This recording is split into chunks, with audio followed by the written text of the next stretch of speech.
तुम्हारे पिता गिरफ्तार हो जाएंगे, पुलिस उन्हें अरेस्टेड कर लेगी, दुनिया की कोई ताकत उन्हें इससे नहीं बचा सकती। लोन लेना आजकल आम बात हो गई है। Car loan, home loan, personal loan या एजुकेशन लोन, हर मिडिल क्लास फैमिली किसी न किसी किस्त में बंधी होती है। लेकिन जो बात सबसे ज्यादा डरावनी है वो ये कि लोन चुकता हो जाने के बाद भी लोग एक ऐसे जाल में फंस जाते हैं जिससे निकलना मुश्किल हो जाता है, क्योंकि लोगों को लगता है कि ईएमआई खत्म मतलब मामला खत्म। लेकिन हकीकत इससे कहीं ज्यादा खतरनाक है। अगर आपने लोन खत्म होने के बाद ये 5 काम नहीं किए तो आपकी मेहनत की कमाई, घर के कागज और मानसिक शांति सब कुछ दांव पर लग सकता है। सबसे पहला काम, लोन क्लोजर स्टेटमेंट लेना। ये कागज आपकी ढाल है, सबूत है कि आपने बैंक का पूरा पैसा चुका दिया है। अगर आपके पास ये नहीं है तो बैंक कभी भी दोबारा पैसे मांग सकता है और आप कुछ नहीं कर पाएंगे। दूसरा जरूरी document, NOC, no objection certificate. ये दस्तावेज बताता है कि बैंक को अब आपसे कोई शिकायत नहीं है। अगर ये आपके पास नहीं हुआ और भविष्य में कोई कानूनी मामला आ गया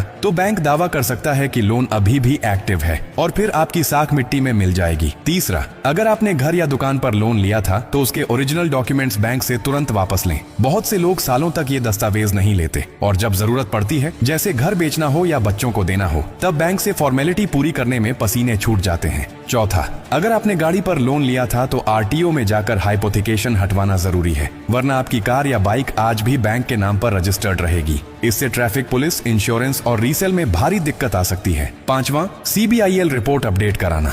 लोन खत्म होने के बाद भी अगर आपकी रिपोर्ट अपडेट नहीं हुई तो अगला लोन रिजेक्ट हो सकता है। बैंक समझेगा कि आपने पहले वाला लोन अब तक नहीं चुकाया। इन 5 कामों को न करने की सजा सिर्फ पैसों की नहीं होती, आपकी पहचान, आपका आत्मसम्मान और आपके परिवार की सुरक्षा तक दांव पर लग जाती है। इसलिए अगर आप एक जिम्मेदार इंसान हैं, बेटे, बेटी, पिता या माँ, तो इस बात को समझिए। आज ही सारे डॉक्यूमेंट चेक कीजिए, जो अधूरे हैं उन्हें पूरा कीजिए और इस जानकारी को अपने घर वालों तक जरूर पहुंचाइए, वरना कल को जब बैंक का नोटिस घर पहुंचेगा तो आप हाथ में चाय की प्याली नहीं, सिर पर टेंशन का पहाड़ लेकर खड़े होंगे। जागिए, संभलिए और दूसरों को भी इस खतरनाक लापरवाही से बचाइए।